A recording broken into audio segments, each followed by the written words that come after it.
Ruptura aórtica.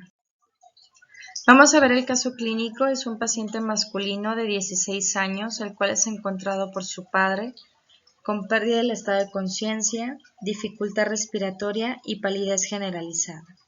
Entonces el paciente está inconsciente, tiene un incremento de la frecuencia y del esfuerzo respiratorio y tiene una palidez generalizada. De acuerdo a nuestro triángulo de evaluación pediátrica, podríamos inferir que ante la afección de los tres lados del triángulo de evaluación pediátrica, estamos con un paciente que se encuentra con una insuficiencia cardiorrespiratoria y si llegara al servicio de urgencias tendríamos que pasarlo inmediatamente al área de choque e iniciar nuestra secuencia CAB para que podamos detectar pulsos. En caso de que no, iniciar inmediatamente una reanimación cardiopulmonar. Refieren que el padre llama a una ambulancia y acuden paramédicos quienes detectan que el paciente se encuentra en paro cardíaco. Ellos activaron el sistema de emergencia e iniciaron maniobras de reanimación por 25 minutos, la cual no es exitosa.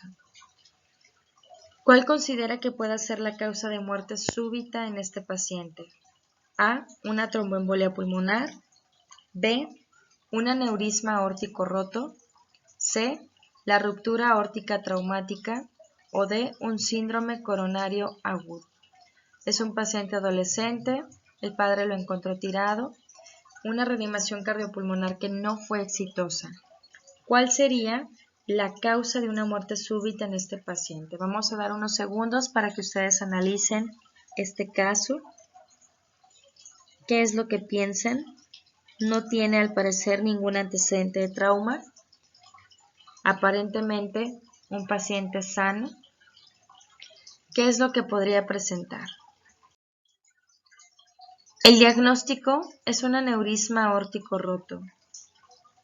En el examen externo del cadáver, sí que es un caso reportado, no se encontraron lesiones significativas.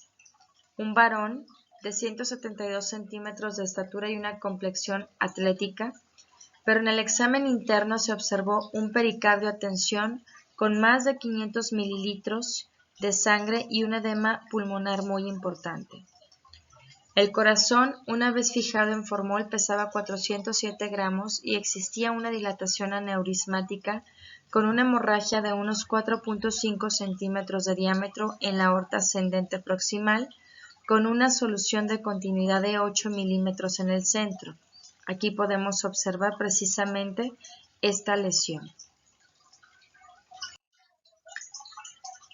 Tenemos aquí en la figura 2 la imagen de una válvula aórtica en la que se reconocen tres velos, que es el velo de la tricúspide, y se observa una dilatación de la unión sinotubular y del seno de valsalva derecho.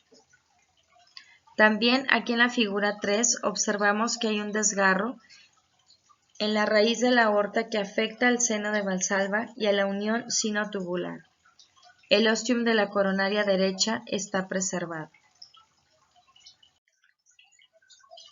La raíz de la aorta está constituida por el anillo fibroso, que se continúa con la inserción del velo anterior del anillo mitral. Las valvas semilunares, los senos de valsalva y la unión sinotubular, y también por encima de este comienza la aorta ascendente. Se define el aneurisma de aorta como cualquier dilatación de aorta desde el anillo aórtico, que puede estar fibroso, a la bifurcación de la aorta abdominal. Los aneurismas de la porción proximal de la aorta pueden corresponder a tres categorías fundamentales: aneurismas de los senos de valsalva, aneurismas de la raíz aórtica y aneurismas de la aorta ascendente.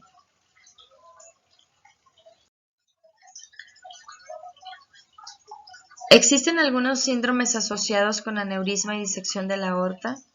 Dentro de estos o de los más importantes está el síndrome de Marfan, el síndrome de Loeys-Dietz y el síndrome de Ehlers-Danlos, principalmente el tipo 4. Todos estos pacientes van a tener implicación de algunos genes, algunos signos cardiovasculares específicos, hallazgos histopatológicos, signos cutáneos signos oculares, esqueléticos, craneofaciales, viscerales y también lesiones vasculares, excluyendo la aorta. Todos estos pudieran condicionar a lesiones súbitas secundario precisamente a la condición genética en particular. Existe también la ruptura aórtica traumática, que generalmente la rotura traumática de la aorta es una patología grave con una mortalidad precoz de hasta un 80-90%.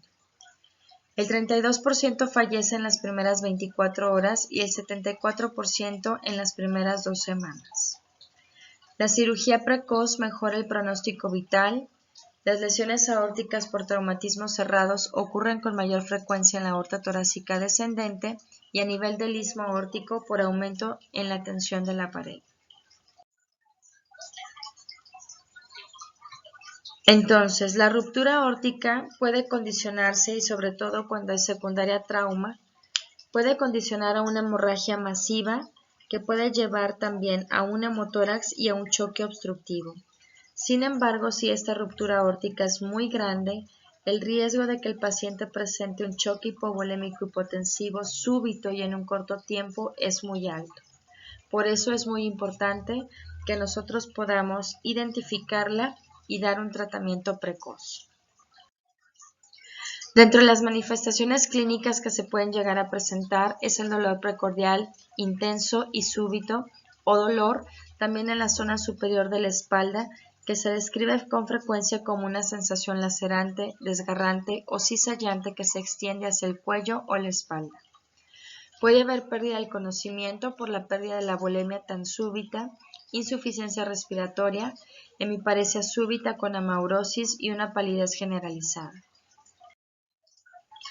El diagnóstico, pues principalmente es clínico, ¿sí? Con todos los datos clínicos que se pueden llegar a presentar y el mecanismo de lesión o de impacto, porque para poder realizar una tomografía helicoidal o un ecocardiograma transesofágico, sí podríamos realizarlo. Sin embargo, si fuera una ruptura aórtica importante, el riesgo sería que el paciente pues ni siquiera sí se pueda realizar esta tomografía helicoidal por la alteración hemodinámica principalmente que pudiera estar presentando. Los datos clínicos y radiográficos que deben hacer sospechar una ruptura aórtica, pues bueno, principalmente va a haber una pérdida del botón aórtico con un ensanchamiento mediastinal más de 8 centímetros, con una desviación de la tráquea y con una desviación del bronquio, fuente mayor de 140 grados aproximadamente. Puede haber también fracturas del primer y segundo arcos costales, sobre todo en lesiones de altos impactos, fracturas de costillas, fractura del esternón o del omóplato. Puede haber también algunas otras alteraciones, como si el paciente tuviera algunos dispositivos, por ejemplo una sonda nasogástrica, que esa también pudiera estar desplazada al igual que la tráquea. Va a haber completamente una pérdida de la ventana aortopulmonar con una también presencia de un hemotórax izquierdo masivo, dependiendo la situación específica o el mecanismo de cada uno de los pacientes. El tratamiento, bueno, pues realmente dependiendo la lesión que pudiera llegar a presentarse en la aorta, es que primero se estabiliza el paciente hemodinámicamente con un reemplazo de concentrado eritrocitario en agudo, mantenimiento de la tensión arterial en percentilas adecuadas para la edad y evidentemente mantener un adecuado flujo sanguíneo y una perfusión acoronaria hacia cerebro, optimizar la oxigenación y la vigilancia estrecha del estado hemodinámico del paciente. Es una urgencia quirúrgica. La cirugía abierta convencional requiere de una toracotomía lateral izquierda, una ventilación unipulmonar y una circulación extracorpórea y presenta un 10 a 28% de mortalidad precoz y hasta un 16% de paraplegia. La reparación endovascular torácica ha evolucionado espectacularmente en los últimos años y esta ofrece una reparación aórtica duradera con una mínima invasión. La mortalidad ha disminuido a la mitad y la paraplegia también a menos aproximadamente del 2%, por lo que actualmente se considera de elección en esta patología.